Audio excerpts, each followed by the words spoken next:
So now BSc limited. अब देखिए कल है बहुत बहुत बहुत बड़ा दिन और कल मेक और ब्रेक डे होने वाला है बीएससी के शेयर होल्डर्स के लिए। या तो बीएससी का प्राइस जो है वो ऑल टाइम हाई को भी क्रॉस कर देगा जो कि अभी अभी लगाया है एक दो दिन पहले, और यहाँ पर वहाँ से एक अच्छी खासी गिरावट भी हमें देखने को मिली है, या फिर यहाँ पर एक स्लो डाउन यहाँ पर लेकर आएगा। लेकिन क्वार्टरली नंबर्स कल के दिन आने वाले, और क्वार्टरली नंबर्स कैसे होने वाले, अर्निंग पर शेयर हमें कितना चाहिए, पी रेशियो हमें कितना चाहिए, ये सारी बातें हम कैलकुलेट करते हैं और उसके बाद हम देखते हैं कि कहाँ तक का जो एक प्राइस है वो बीएससी लिमिटेड का स्टॉक देख सकता है। लेकिन हाई वॉलेटिलिटी आज देखने को मिली है, कल तो और भी ज्यादा हाई वॉलेटिलिटी देखने को मिलेगी। तो अभी आपके सामने 1 ईयर कैंडलस्टिक चार्ट है और देखिए मल्टी बैगर स्टॉक है और आगे भी एक बड़ा मल्टी बैगर साबित होगा बीएससी लिमिटेड, इसमें कोई शक की बात नहीं। बस अपना बाइंग प्राइस को थोड़ा सा ध्यान में दीजिएगा, बाइंग प्राइस आपका सही होना चाहिए और कुछ भी नहीं है। 2085 के आसपास का इस स्टॉक के अंदर ऑल टाइम हाई बना हुआ है, वहां से करेक्ट होकर 1963 रुपए चल रहा है। 5% की गिरावट है, वो इसीलिए क्योंकि कल बीएससी के नंबर आने वाले हैं। अब ये नहीं पता है कि यहां पर मार्केट टाइम में आने वाले हैं या फिर मार्केट टाइम के बाद आएंगे। ऑब्वियस सी बात है, यहां पर जो है सिंपल सी बात है, पिछली बार भी कहीं ना कहीं मार्केट के टाइम के बाद ही दिया था, तो यहां पर भी मार्केट के टाइम के बाद ही आने वाला है, यानी कि मार्केट आवर के बाद ही आने वाला है। तो अभी यहां पर अगर आप देखेंगे तो यहां पर ना एक चीज यहां पर ध्यान रखिएगा कि यहां पर जो वैल्यूएशंस है वो थोड़ी सी अब स्ट्रेच होने लगी। जिस तरीके से यहां पर तेजी बनी है, क्योंकि हमारी बात हुई थी 1600-1700 के आसपास की, और वहां पर मैंने आपको कैलकुलेट करके बहुत सारी चीजें बताई। उससे पहले भी मैंने आपको काफी ज्यादा बताई 1500 के आसपास, तो वो सारी चीजें सही होती। तब हमने देखा था कहाँ का पी रेशियो था, आज पी रेशियो कहां पर है। तो हमें चाहिए अब वैल्यूएशन कंफर्ट, रिटेल निवेशक को वैल्यूएशन में कंफर्टेबल यहां पर चाहिए ही है। स्ट्रेच वैल्यूएशन मार्केट हैंडल नहीं कर पाएगा बीएससी के अंदर।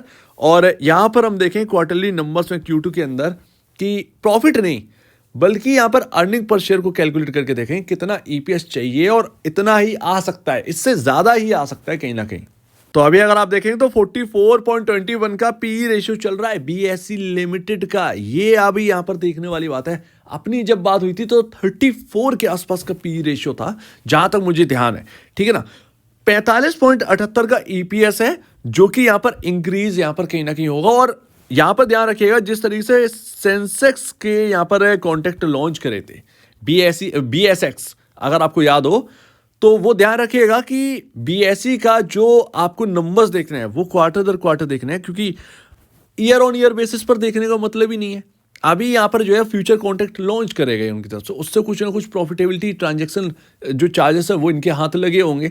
तो सिंपल सी बात है कि क्वार्टर दर क्वार्टर चेंजेस आएंगे, ईयर ऑन ईयर बेसिस पर तो बहुत अच्छे नंबर दिखेंगे ही, क्योंकि आपने जो लॉन्च किया है वो कोई छोटी मोटी चीज़ नहीं है। वो एक वाइड, अगर आप देखें वाइड रेंज ऑफ ट्रांजैक्शन यहाँ पर जो है इनके हाथ पकड़ाएंगे।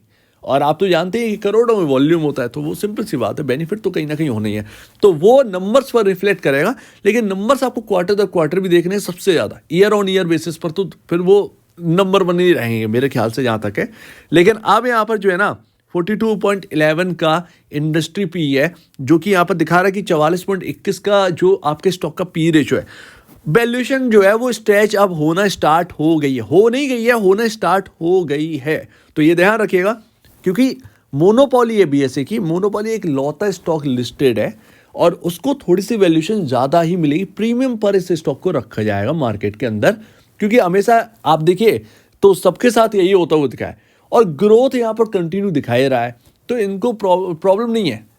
जब एनएसई आ जाएगा तब यहाँ पर आप कहिएगा कि हाँ भैया अब थोड़ा सा यहाँ पर जो है ना डुओपॉली आ चुकी है, और अब जो पहले सिनेरियो नहीं थे वो अब यहाँ पर जो है ना रहने वाले। तो वही यहाँ पर है, सिंपल सी बात। तो हमें कैलकुलेट करना है ये पी रेशियो को और ईपीएस को। तो देखिए सिंपल है, मैं आपकी नॉलेज के हिसाब से बता दूं भैया, ये याद रखिएगा कि कभी भी क्वार्टरली नंबर्स आए आपके, ठीक है, किसी भी स्टॉक के, तो हमेशा ना जज करिएगा। जब आपको पता लगे कि किसी कंपनी के नंबर्स खराब आए या नंबर्स बहुत अच्छे आए, तो हमेशा ये चेक करिएगा कि नेट सेल से आपका कोई बदलाव नहीं आएगा पी रेशियो और ईपीएस पे। ये ध्यान रखिएगा हमेशा अगर कोई कंपनी के चलो नंबर खराब आते कि आय में भारी गिरावट हो गई है या फिर जो है प्रॉफिट अगर नहीं गिरा है, तो ध्यान रखिएगा कि वो आपकी जो गिरावट है वो डाइजेस्ट कर जाएगा पूरा का पूरा, और लोग यहीं पर फंस जाएंगे। इसी बात पर फंस जाएंगे। तो ध्यान रखिएगा, नेट सेल से आपका ईपीएस और पी रेशियो पर कोई भी अंतर नहीं पड़ता है। अंतर पड़ता है तो आपके प्रॉफिट से, और अगर प्रॉफिट लगातार इंक्रीज होगा ना, तो ध्यान रखिएगा कि ये पूरी कंपनी के जो ना काया पलट कर सकता है स्टॉक की। सिंपल सी बात है। यही चीज मैंने आपको जीएमआर पावर में बताया था, और मैंने आपसे कहा था कि नंबर्स जो है ना, जो आप बता रहे हो कि बहुत खराब आए हैं, एक्चुअल में आप देखिए अर्निंग पर शेयर इंक्रीज हुए, जिसकी वजह से यहाँ पर जो वैल्यूएशन है वो कंफर्ट आया है। अब भले ही नंबर खराब हो, लेकिन ये इंटरनली चीजें हुई हैं। स्टॉक लोअर सर्किट के आसपास गया, लेकिन बंद हुआ अपर सर्किट पर, और लगातार चल रहा है वो स्टॉक। तो वो आप समझ गए होंगे एग्जाम्पल से। ये सारी बातें ना नोट करने वाली होती हैं। यहाँ पर आपका जो एक बात मैं यहाँ पर बता दूं, जो आपका Q1 के अंदर एक बिग प्रॉफिट जो दिख रहा है 91 करोड़ से अचानक से 442 करोड़ का प्रॉफिट हो गया इनको, एक्चुअल में ये एक्सेप्शन आइटम का है। एक्सेप्शन आइटम की वजह से ये आपको प्रॉफिट दिख रहा है। अदरवाइज जो नॉर्मल प्रॉफिट चल रहा था ना, जिस तरीके से जिस हिसाब से बढ़ रहा था लगातार, उसी हिसाब से बढ़ता, कोई 442 करोड़ की यहाँ पर जो है ना प्रॉफिट नहीं निकल के आता। सिंपल सी बात है, किसी अदर इनकम से यहाँ पर जो है ना हुआ है, कुछ असेट सेल करे हो या कुछ भी हुआ हुआ, जिसकी वजह से एक्सेप्शन आइटम है वो पैसा जुड़ा है, और उसकी वजह से यहाँ पर दिखाई, उसकी वजह से यहाँ पर क्या हुआ, ईपीएस बहुत जबरदस्त तरीके से बढ़ा है। लेकिन इसका बेनिफिट आपको रहने वाला है। सिंपल सी बात है। चलो अब यहाँ पर जो है ना हमें ऐड करना होगा। देखिए अभी आपका जो 45 समथिंग के आसपास का है, हम यहाँ पर देखते हैं कि 32 तो नहीं आने वाला। 32 अब दोबारा ईपीएस नहीं आएगा, इस भूल में मत रहिए। वो एक्सेप्शन आइटम की वजह से था, तो मैं पहले ही बता दे रहा हूँ आपको ये सारी बातें नोट कर लेनी है। सिंपल सी बात है, एक्सेप्शन आइटम की वजह से प्रॉफिट जो भी आए, यहाँ पर मुझे लगता है कि जो अब इस Q2 में जो आपका ईपीएस आएगा वो ऑलमोस्ट यहाँ पर 10 से 12 के बीच में आना चाहिए, 10 से 12 के बीच में आना चाहिए। और उस हिसाब से अगर हम चलो 11.5 भी अगर हम मान लेते हैं, 11.5 का ईपीएस अगर आपका Q2 में निकल के आए, तो हमें क्या करना है, हमें ये 3 क्वार्टर के, यानी कि आपका दिसंबर 2022, यानी कि आपका Q3, और आपका 2023 Q4 और मार्च का, ठीक है, और आपका जो Q1 आया और अभी जो Q2 है उसको ऐड कर लेना है, ठीक है। और अभी हमने जो Q2 का जो ईपीएस है वो माना है 11.5, ठीक है। तो इसको ऐड कर देते हैं बाकी क्वार्टर का, तो हमारा जो एक ईपीएस जो निकल के आ रहा है वो निकल के आ रहा है अभी 54.72, 54.72, ठीक है, 54.72। तो 45.78 के आगे आपको 54.72 का ईपीएस अगर आता हुआ दिखता है पूरा टोटल में, और आपके क्वार्टर में आपका Q2 में अगर आपका 11.50 का भी ईपीएस अगर आता है, सो दैट यहाँ पर आपको क्या करना होगा, आपका जो प्राइस है आज 1965 रुपए का प्राइस है, ठीक है,